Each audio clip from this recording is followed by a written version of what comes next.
Hey folks, AJ here. We're back at my famous workbench. Today we're highlighting an old discontinued jet made by HydroDynamic back in the day. This is a very unique jet as it had female threads. Very few jets have female threads on the Escutcheon. So it threads off just like that with the female threads.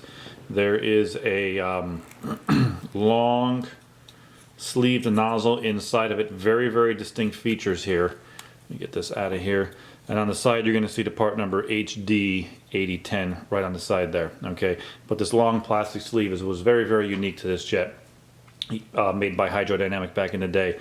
So this assembly, as you see it right now, is obsolete and discontinued.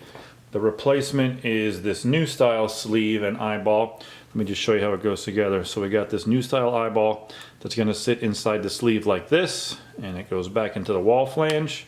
Okay. And then the new style jet has a little rib on it, but it looks pretty nice.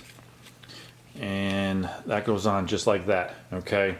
One other feature I just want to show you real quick is this wall flange is very unique to HydroDynamic, as it had 8 little points down inside the center of the wall flange. Let me hold that up to the camera so you guys can see that. See those 8 little points in there?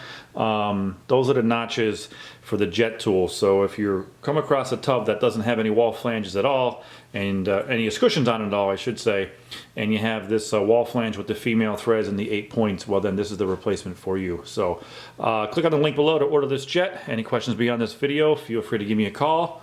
We are your Whirlpool Tub Parts Authority.